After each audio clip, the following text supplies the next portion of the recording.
जहू हम जानती जहू हम जानती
संविधानवा ये साहब जी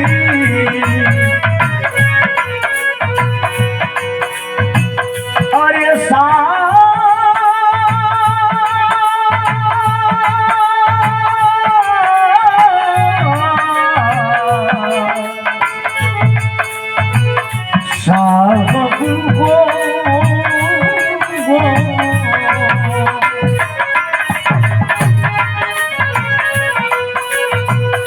भारत कभी धनवा भारत कभी धनवा भारत कभी धनवा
कितना बढ़िया भाव। धन्य साहब इतिहास गवाह है, उन्होंने जो आज हम लोगों को लिख कर दिया। कोई गीता लिख दिया, कोई कुरान लिख दिया, कोई वेद लिख दिया, कोई कुरान लिख दिया। और जब हमारे बाबा साहब को लिखने का मौका मिला साथियों, जब बाबा साहब के हाथ में कलम आई तो बाबा साहब ने हमारे भारत का संविधान लिख दिया। इसलिए कहना है क्या,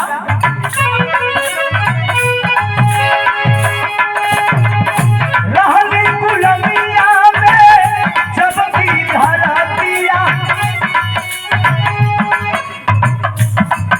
अरे करत में रोवत रहल भारत के पीरिया।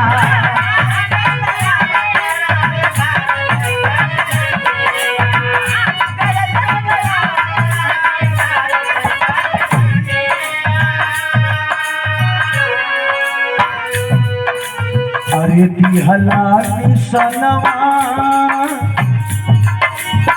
दिहला निशनवा,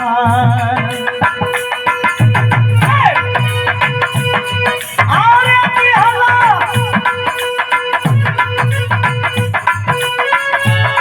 अरे दिहला भारत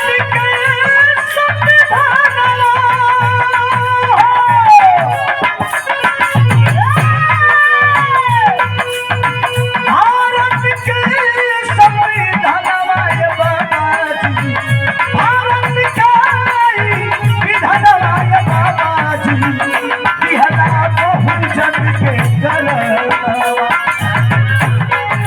विधनवा भारत के विधन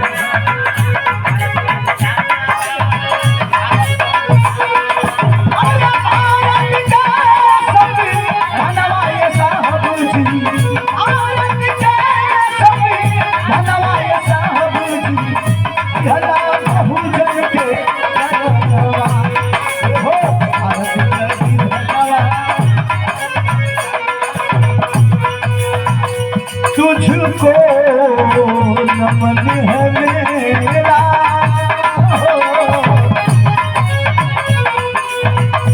तुझको नमन है मेरा बहुजन बनाने वाले हमको जगाने वाले तुझको नमन है मेरा बहुजन बनाने वाले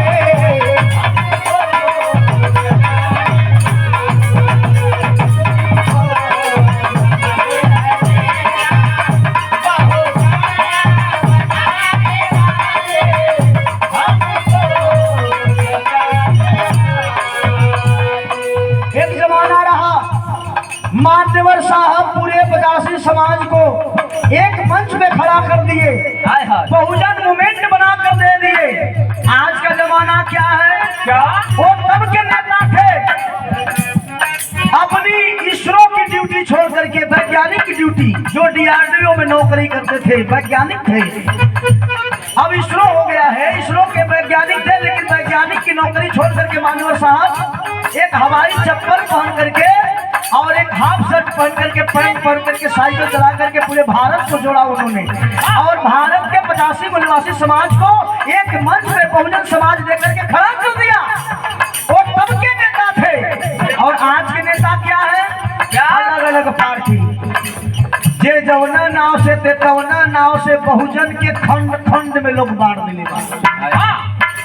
वोट बहुजन का, बहुजन में 85 जगह 85% में 85 पार्टी। गुलाम नहीं बनेंगे तो क्या आप शासक बनेंगे? लोग 15-85 का नारा लेते हैं, आज 15 जो है एक है, आज इसलिए वो शासक है। आप 85 जगह हो, इसलिए आप गुलाम हो। जब तक आप एक नहीं होंगे, जब तक एक मंच पे आप नहीं आएंगे, जैसे मान्यवर साहब ने खड़ा किया बहुजन समाज, बहुजन हिताय बहुजन हिताय बहुजन सुखाय, जब तक ये नहीं होगा तब तक फिर से वो मान्यवर साहब का और बाबा साहब का सपना साकार होने वाला नहीं है। इसलिए मैं नमन करता हूँ मान्यवर साहब को। क्या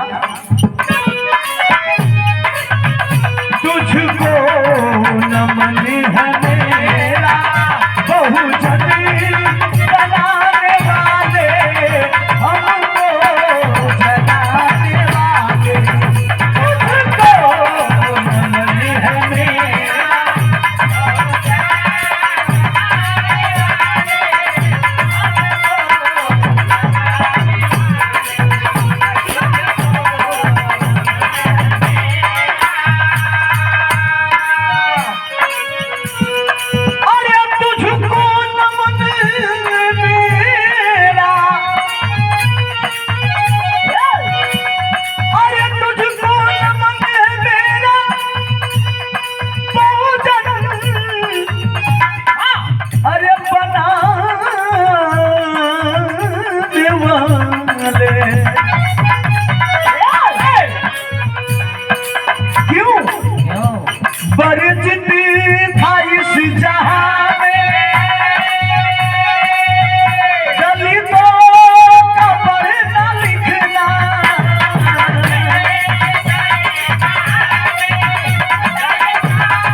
मनुदंड विधान के तहत हमें यहाँ के 85 मूल निवासी समाज के लिए पढ़ने लिखने का अधिकार नहीं था।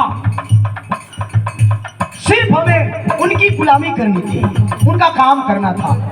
यादव उनका गाय भैंस चरावे, दूहे गारे उनको दूध दें, विश्वकर्मा लोहार समाज उनको चारपाई खटिया बना कर दे, गडेरिया समाज उनको भेड़ का कमरा बना कर दे, कुहार समाज उनको बर्तन बना कर दे। इसी तरीके से हर एक समाज का काम बांटा गया था और उनके लिए बांटा गया था। जाति व्यवस्था इसलिए बनाई कि अपना काम करवाना था। और हम क्या थे? हम तो अछूत थे। हम तो अछूत थे, हमारे परछाई से भी लोग कतराते थे, तो हम तो कुछ काम करने वाले नहीं हुआ था। हम अति अछूत, हमें एक अलग जगह रखा गया और ये कहा गया कि ये अछूत समाज है, जो मेरे यहाँ काम कर रहा है उन लोगों से दूर रहना। जैसे अब ओबीसी में मान लीजिए एसटी समाज को एससी समाज से दूर रखने के लिए बोला कि ये सब नीच हैं, इनसे दूर रहना, क्योंकि ये लोग हमारी गुलामी स्वीकार नहीं किए, इसलिए इनसे दूर रहना, ये हमसे अछूत है, ये नीच है। तो अब ओबीसी समाज भी हम लोगों से दूर रहने लगा कि अरे यार ये सब तो नीच है। लेकिन बात वो नहीं है, आपने गुलामी किया, हमने गुलामी नहीं किया। कच्चा मांस खाना हमारे पूर्वजों ने पसंद किया, घास की रोटी खाना हमारे पूर्वजों ने पसंद किया, लेकिन जो उच्च कोटि के अपने आप को सर्वश्रेष्ठ मानते थे उनकी गुलामी करना स्वीकार नहीं किया। एक गरिमा थी हमारे महापुरुषों को, इसलिए हमें अछूत कहा गया।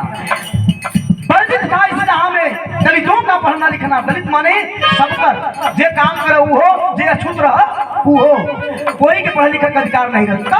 भयल का वर्जित था इस जहां में दलितों का पढ़ना लिखना, पढ़ना सिखाया बाबा, पढ़ना सिखाया बाबा, लड़ना सिखाए वाले हमको, जगाने वाले, पढ़ना सिखाया बाबा, लड़ना।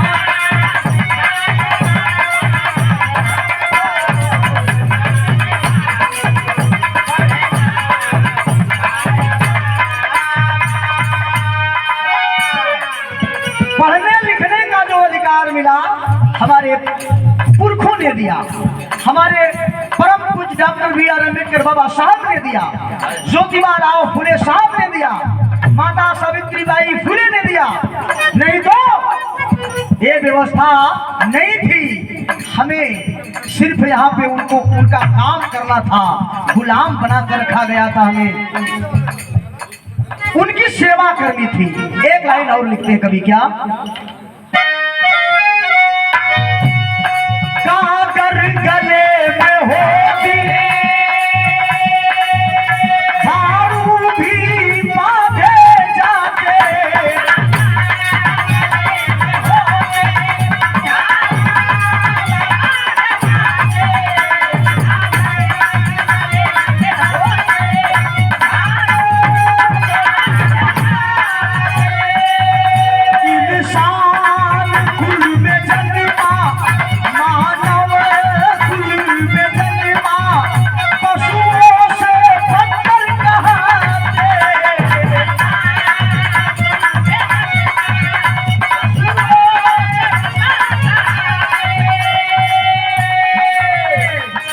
पशुओं से बदतर कहते।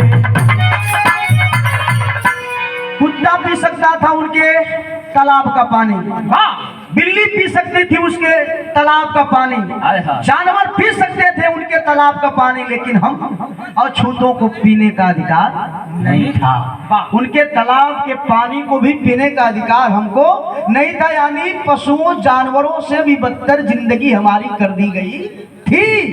अपने इतिहास को तो झांकना ही होगा, टटोलना होगा। परम पूज्य बाबा साहब कहते हैं कि जो कौम अपना इतिहास नहीं जानती कभी इतिहास वो बना नहीं सकती।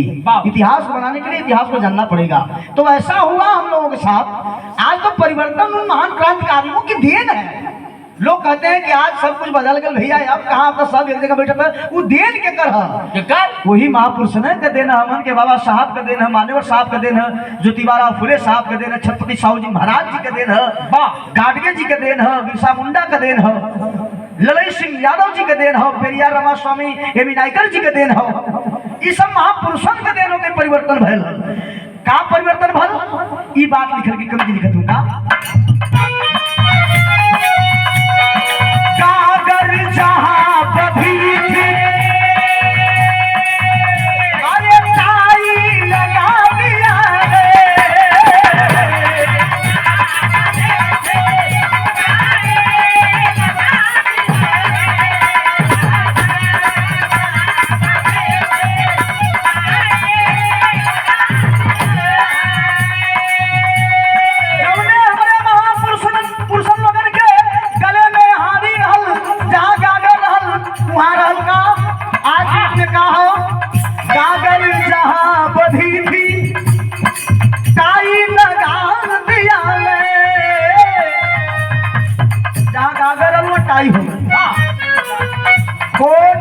कोट पैंट और टाई बाबा साहब ने देने का काम। कसकर के बेल्ट साहब, कसकर के बेल्ट साहब झाड़ू हटा दिया है।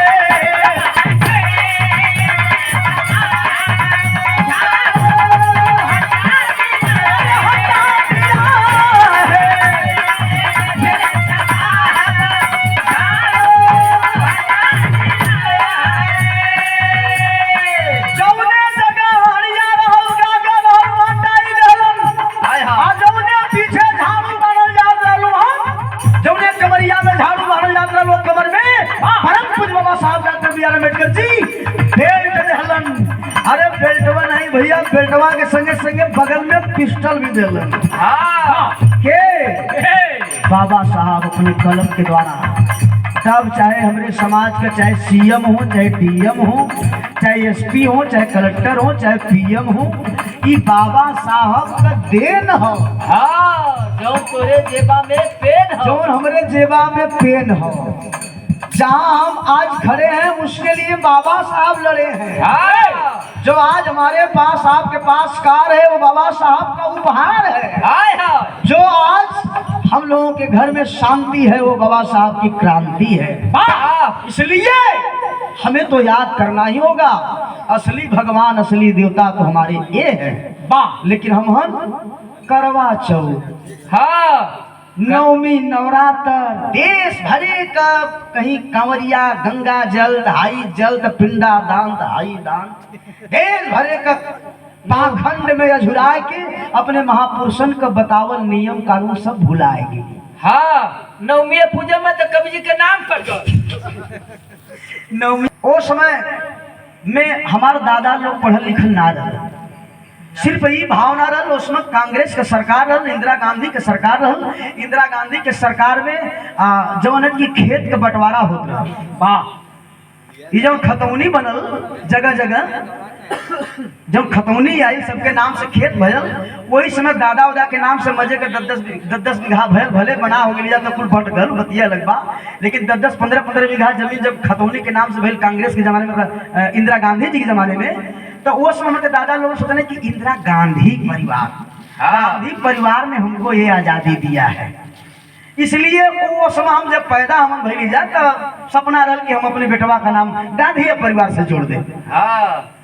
पैसा लेना दादा थोड़ा गांधीवादी विचारधारा कर और नाम हमारा दर्शन होने बाद गांधी जोड़ दिलन। कुछ लोग कह दिले कि भैया तू गांधी काहे लगुला, गांधी तो देश के गद्दार रहना। हम कि ले तो भैया अब हम कहा बताई, दादा से जाके पूछा लोग जहाँ वैसे जाएंगे वह बताइए कि गद्दार है कि ईमानदार है। खैर अगर देखल जाए तो बाबा साहब के पिताजी का नाम राम जी राव, मान्यवर साहब का नाम कांसी राम, स्वयं राम शब्द को जब जोड़ दिया गया हम हमारे शब्दों में, आपके शब्दों में, आपके नामों में, हमारे नामों में, हमारे खानदानों में राम शब्द जोड़ दिया गया। जबकि राम शब्द का, राम का आप इतिहास जानते होंगे। राम नाम का व्यक्ति कोई व्यक्ति राम नाम का नहीं है, बल्कि वो पुष्यमित्र शुंग है। इतिहास गवाही है, इतिहास बताता है राजा बृहद्रथ का हत्या करने के बाद मौर्य वंश के दूसरे 10वें शासक बृहद्रथ की हत्या करने के बाद स्वयं जो है राजा बन बैठा। कौन? पुष्यमित्र शुंग, वही राम है ना। और सरयू नदी मात्र थोड़ा उतना ही दूर में सरयू नदी, बाकी उधर दूसरा नाम है, उधर दूसरा नाम है। लेकिन जितना दूर में सरयू उतना दूर सरयू इसलिए कि उस समय अयोध्या जो था वो साकेत नगरी थी और वहाँ बौद्धिस्टों का व्यापारिक केंद्र था। वही से व्यापार, वही से पूरी व्यवस्था भारत के अंदर शुरू हुआ करती थी। और वही बौद्धिस्टों का हत्या करवाना शुरू कर दिया। और उसी हत्या करने के बाद सर को उसी सरयू नदी में डालना शुरू कर दिया। पूरे सर ही सर दिखाई दे रहे थे वहाँ साकेत नगरी में, अर्थात आज के अयोध्या में। इसलिए उस नदी का नाम सरयू पड़ा। हाँ, नारियल फोड़क प्रथा कब आयल? जब नरियरवा जब फोड़ल जाला नारियल, ये फोड़क प्रथा आई कि जब सर काटने लगा, कटवाने लगा तो इनाम देने लगा कि एक सर पर कुछ मुद्रिकाएं या कुछ स्वर्ण मुद्रिकाएं इनाम दिया जाएगा। पुष्यमित्र शुंग द्वारा ये आदेश कर दिया गया था। एक ही सर के, एक ही मूड़ी के लोग दिखा के खूब लूटे माल जब खजाना खाली होने लगल तब वही नियम लगा दिया कि जो तोड़ी हुई सर को लाएगा उसी को हम मुद्रा देंगे, ताकि एक बार तो हर मूड़ी काट के हम फोड़ दे तो फिर दूसरा ना ले जाओ ना। बात यहाँ ताजा चाहिए, फूटल चाहिए, ताजा तो चाहिए नहीं। तो ठीक वही प्रकार से वो फोड़वाने लगा। उसी समय से नारियल फोड़ने का प्रथा चालू हुआ। तमाम प्रथाएं उन लोगों ने हम लोगों के ऊपर थोप करके हमारे महापुरुषों के हार पे त्योहार बनाया, अर्थात तुम्हारी हार। जो भी त्योहार है हमारी हार है। चाहे आप मनावे चाहे ना मनावे, इसके लिए आप जिम्मेवार हैं। धीरे धीरे आप जगेंगे, पढ़ेंगे। इसीलिए तो बाबा साहब ने कहा शिक्षित बनो, संगठित बनो, तब संघर्ष करो। आप पहले शिक्षित बनेंगे तो अपने इतिहास को जानेंगे कि हमारा इतिहास क्या है। तब उसके बाद धीरे धीरे अपने जो 3 प्रकार की गुलामी है, मानसिक गुलामी, शारीरिक गुलामी और आर्थिक गुलामी। तो आर्थिक गुलामी बाबा साहब ने दूर कर दिया, शारीरिक गुलामी बाबा साहब ने दूर कर दिया। लेकिन जो मानसिक गुलामी अभी तक धरी पड़ी है, अभी तक डर पैदा है कि अगर हम यहाँ न जा भैया है मनौती मन ले ना मानव न कर पूरा तो हो सकता हमारा नुकसान हो जाए। तभी डर भय जब बनल बा तब बनल रही, तब तक गुलाम रहा। जो ही डर भय खत्म, पूर्ण गुलामी दूर, स्वतंत्र हो जाएंगे। फिर या रमा स्वामी जैसा और बाबा साहब जैसा आप बन करके भारत में भारत का हुक्मरान बनेंगे और भारत का नेतृत्व करेंगे। जब अपने महापुरुषों के नाम पर और उनके बताए हुए रास्ते पे चलेंगे। आखिरी लाइन लिखा गया क्या?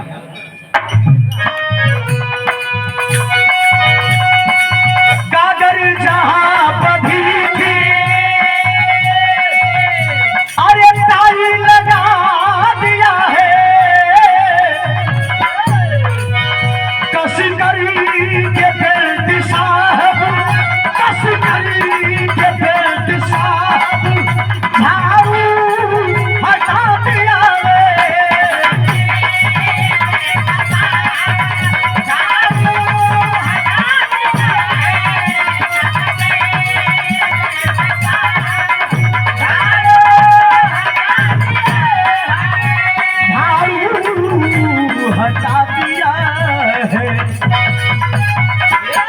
दर्शन गांधी नवमी, दर्शन गांधी नवमी, मिशन सुनाने वाले हमको जगाने वाले, दर्शन गांधी नवमी।